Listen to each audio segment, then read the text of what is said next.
আসসালামু আলাইকুম। আপনি মাত্র ৩ বার পাঠ করে ৩টা ফু দিবেন। এই মন্ত্রটা ৩ বার পাঠ করে ৩টা ফু দিবেন। জিনে ধরা রোগীর শরীর থেকে জিন নাইমা যাইব। জিন নাইমা যাইব, জিন পরে যাই হোক।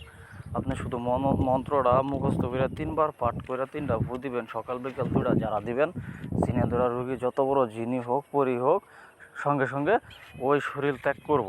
তো আসসালামু আলাইকুম ভিউয়ার্স, আশা করি আপনারা সকলে ভালো আছেন। একটা কথা না বললেই নয়, এক ভাই আমার কাছে জিন হাজির করার আমল চাইছে, মন্ত্র চাইছে। তো এই ভিডিওটা আমি আনলাম শুধুমাত্র জিনা ধরা রুগী যায়রা জিন নামানোর জন্য।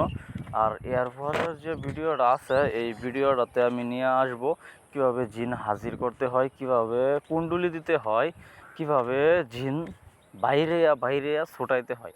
তো এরকম সব কিছু টু জেড আপনাদের শেখাবো, কোনো সমস্যা নাই। আপনারা আমার চ্যানেলের পাশে থাকেন, ঠিক আছে? আর এই মন্ত্রটা আপনি শনিবার অথবা মঙ্গলবার মুখস্থ করে ফেলবেন। এটা একটা পরীক্ষিত মন্ত্র, পরীক্ষিত ডায়েরি থেকে দেওয়া হইতেছে, শুধুমাত্র আপনাদের ভালোবাসার কারণে দিতেছি। তো এই মন্ত্রখানা আপনি মুখস্থ করবেন, শনি অথবা মঙ্গলবার মুখস্থ করবেন। মুখস্থ করে রোগীর শরীরে একবার পারবেন একটা ফু দিবেন, এরকমভাবে 3বার পারবেন 3টা ফু দিবেন সকাল বিকাল যারা দিবেন। ইনশাআল্লাহ আমি আশা করি 2 দিন যাওয়ার সাথে সাথে ওই রোগী অনেকটা সুস্থ হয়ে যাবে, ওই রোগীর শরীর থেকে জিন নাইমা যাবে। তো মন্ত্রটা আমি একবার আপনাদের বলে দিতেছি, আপনারা শুনেন। আলিফ জব্বর আ, আইন জব্বর আ, হামজা জব্বর আ, ওয়া জব্বর আ, ইয়া জব্বর আ, অমুকের ভয়ভীতি জমকা নীল হইয়া যা। ঠিক আছে?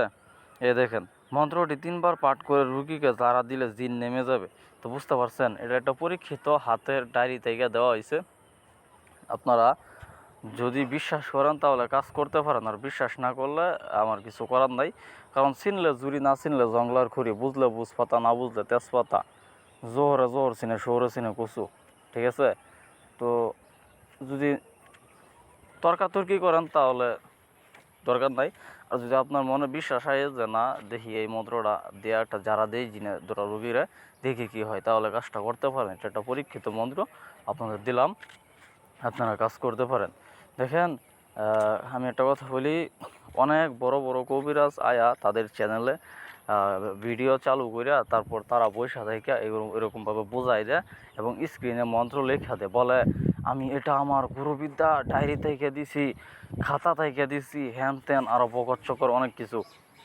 তো ভাই এগুলো মিথ্যা কথা।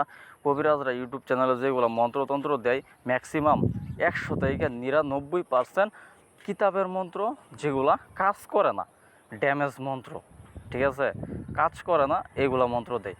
তো একমাত্র আমার চ্যানেলে আমি আপনাদের কথা বিবেচনা করিয়া কিছু কার্যকরী মন্ত্র দিতেছি, যাতে আমার চ্যানেলটা বড় হয়, আমি যাতে আমার চ্যানেলটা নিয়ে আগাইতে পারি, এই কারণে, এই উদ্দেশ্যে।